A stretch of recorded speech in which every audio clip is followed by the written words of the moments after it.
Madam, এই যে আপনার পার্সেল। Thank you uncle. কি ব্যাপার আঙ্কেল, আপনার কি কোনো সমস্যা? আমি তো পেমেন্ট আগেই ক্লিয়ার করে দিয়েছি।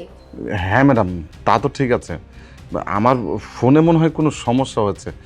আপনাকে কল দিয়েছি, কল তো ঢুকেছে, কিন্তু আমার ছেলেকে কল দিচ্ছি, কল তো ঢুকতেছে না ম্যাডাম। একটা বছর হয়ে গেল, আমার ছেলের সাথে ভালোভাবে কথা হয় না।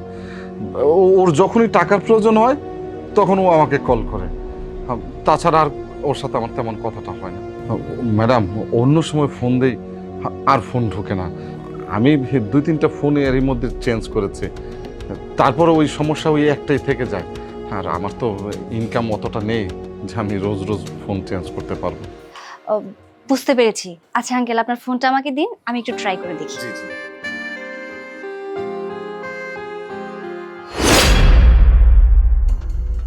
আঙ্কেল,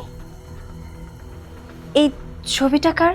ইয়ে ম্যাডাম, এটা তো আমার ছেলের ছবি। আপনি কি আমার ছেলেকে চেনেন? না না আঙ্কেল, আমি কি করে চিনবো? আমি তো ছবিটা দেখে একটু অবাক হয়ে গেলাম। ওনাকে দেখে তো মনে হচ্ছে উনি বেশ বড় লোক, আর আপনি সামান্য ডেলিভারি ম্যানের চাকরি করেন। আপনার সাথে ওনার কত পার্থক্য, তাই না আঙ্কেল? আসলে আঙ্কেল, আমি ব্যাপারটা না ঠিক বুঝতে পারিনি, তাই আর কি। ম্যাডাম, আমি ডেলিভারির কাজ করি, ঠিক আছে, কাজটা ছোট হতে পারে, কিন্তু বিশ্বাস করেন ম্যাডাম, আমি আমার ছেলেকে কখনো তার অভাব বুঝতে দেইনি। যা ইচ্ছা করেছে সব ইচ্ছা পূরণ করার চেষ্টা করেছি। যখন যা খেতে চেয়েছে, যখন যা পড়তে চেয়েছে, যখন যেটা কিনতে চেয়েছে, হ্যাঁ, বিশ্বাস করেন এই পেশায় থেকে আমি চেষ্টা করেছি তার সব আশা পূরণ করার জন্য। জানেন ম্যাডাম, আমার ছেলেটার সাথে না অনেক দিন ধরে কোনো কথা হচ্ছে না। এই বিষয়টা নিয়ে আমার খুব টেনশন হচ্ছে। আর আজকে তো একটা বিশেষ দিন, জানেন, আজকে না আমার ছেলের জন্মদিন। একটাবার যদি আজকে ওকে কাছে পেতাম না, তাহলে আজকে জন্মদিনের উইশটা অন্তত পক্ষে করতে পারতাম। আচ্ছা ঠিক আছে আঙ্কেল, আমি আপনার ফোন থেকে একটু চেক করে দেখি যে আপনার ছেলের ফোনে কল ঢুকে কিনা। কি নামে সেভ করা? ম্যাডাম, দেখেন ওখানে আলিফ নামে সেভ করা আছে, আলিফ আলিফ।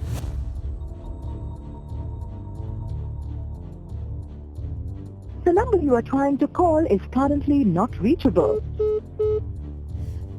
হ্যাঁ আঙ্কেল, ঠিকই তো, এই নাম্বারে কল ঢুকছে না। আপনি একটু দাঁড়ান, আমি আমার ফোন থেকে একটু ট্রাই করে দেখি। জি জি জি জি ম্যাডাম, আপনি একটু ট্রাই করেন।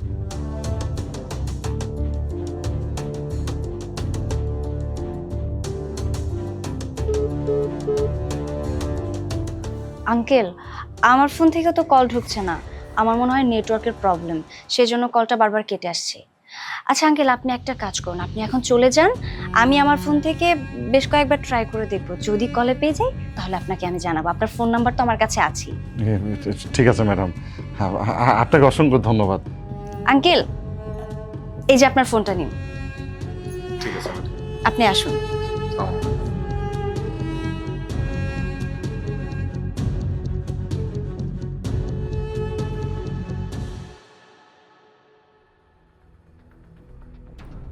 আলিফ, জানো আজকে না একটা আজব ঘটনা ঘটেছে।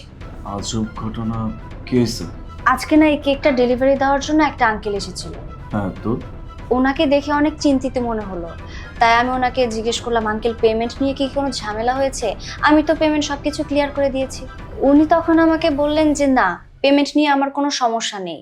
তো তারপর আমি জিজ্ঞেস করলাম, তাহলে আঙ্কেল সমস্যাটা কোথায়? আর তখনই উনি ওনার ছেলের কথা বললেন। আলিফ, তুমি জানো, আমি যখন ওনার ফোন থেকে ওনার ছেলেকে কল করলাম তখন না কলটা ঢুকলো না, কিন্তু আমি যখন আমার ফোন থেকে কল দিলাম তখন ঠিক কলটা ঢুকে গেল। আমি না বিষয়টা ঠিক বুঝলামই না। কি বলতেছো তুমি? মানে ওনার ছেলে এমনটা কেন করবে? আঙ্কেল আমাকে বললেন যে 1 বছর যাবত ওনার ফোন থেকে নাকি অন্য কাউকে কল দিলে ঠিকই কল ঢুকে, কিন্তু ওনার ছেলেকে কল দিলে কল নাকি ঢুকে না। প্রথমে হয়তো ভাবলাম ওনার ফোনেই কোনো সমস্যা হবে, তাই ওনার ফোন দিয়ে আমি আবার ট্রাই করলাম, কিন্তু কলটা ঢুকলো না। যেই মাত্র আমার ফোন দিয়ে আমি কলটা দিলাম, সাথে সাথে ফোনটা ঢুকে গেল। সিম্পল। ব্যাপারটা তো তাহলে একদম পরিষ্কার। ছেলেটা তার বাবার সাথে কথা বলতে চায় না, এই জন্য নাম্বারটা ব্লক করে রাখছে। হ্যাঁ, আমারও ঠিক এটাই মনে হয়েছিল, কিন্তু আমি ওনাকে কিছুই বলিনি, কারণ আমি যদি বলতাম যে ওনার ছেলে ওনাকে ব্লক করে রেখেছে তাহলে উনি অনেক কষ্ট পেত। আর তাছাড়া একটা বিষয় কি জানো, ওই ছেলেটার যখন টাকার প্রয়োজন পড়ে তখনই বাবার কাছে কল দিয়ে টাকা নিয়ে নেয়। টাকা নেওয়া মাত্রই বাবাকে আবার ব্লক করে দেয়, মানে তারপর থেকে বাবার সাথে কোনো যোগাযোগ করে না। কিন্তু আমি তো এটাই বুঝি না ওই ছেলেটাই বা কেমন, এই সময় নিজের বাবার পাশে থাকবে, বাবার খেয়াল রাখবে। এই ছেলেটা কি বোঝে না যে এই সময়টাতে তার বাবার পাশে থাকা দরকার? আর তাছাড়া ওনার তো অনেক বয়স হয়েছে, এই সময়টাতে তো একটা ছেলে তার বাবার পাশেই থাকবে, এটাই তো স্বাভাবিক, তাই না? যে বাবা নিজের সারা জীবন কষ্ট করে তার ছেলেকে মানুষের মতো মানুষ করলো, এত বড় করলো, আর সেই ছেলেই কিনা নিজের বাবার সাথে যোগাযোগ করা অফ করে দিল। আজ না আমার ওই আঙ্কেলটার জন্য অনেক বেশি খারাপ লাগছে, কারণ আজকে না আঙ্কেলের ছেলের জন্মদিন। আর আমি যখন ওনার ফোনটা হাতে নিলাম তখন একটা ছবি দেখলাম। ছবি? কার ছবি? তোমার ছবি। এখনো বুঝতে বাকি আছে? এত সবকিছু ক্লিয়ার করে বলার পরেও তুমি জিজ্ঞেস করছো যে কার ছবি? তোমার লজ্জা করছে না? যে বয়সে নিজের বাবার পাশে তুমি দাঁড়াবে, আর সেই বয়সে কিনা তোমার বাবা তোমার জন্য কষ্ট করছে শুধুমাত্র তোমার কথা চিন্তা করে। আজকে এই বয়সে এসে তোমার বাবা মানুষের বাড়িতে বাড়িতে গিয়ে ডেলিভারি ম্যানের কাজ করছে, আর তুমি কি করছো?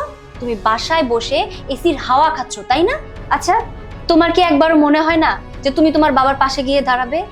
আমার তো ওনার জন্য খুব কষ্ট লাগছিল, যদিও আমি ওনার রক্তের কেউ না। তুমি কেমন ছেলে বলো তো?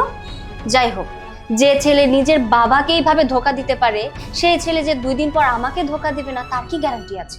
যে বাবা তোমাকে জন্ম দিল, তুমি সেই বাবারই খেয়াল রাখতে পারো না, 2 দিন পর যে তুমি আমার কোনো খেয়াল রাখবে না, সেটা আমি কি করে ভাবি বলো তো? এই যে এই কেকটা নাও, আর এক্ষুনি এই বাড়ি থেকে চলে যাও। আর আজকের পর থেকে তোমার সাথে আমার ব্রেকআপ।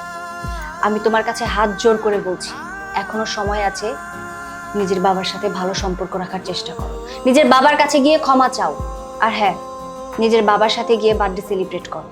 আমার বাসায় আর কখনো আসার চেষ্টা করবে না।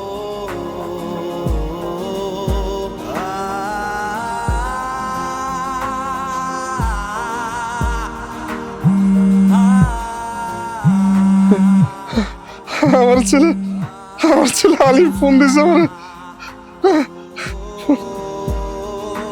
হ্যালো বাবা, বাবা, কেমন আছো? বাবা আলিফ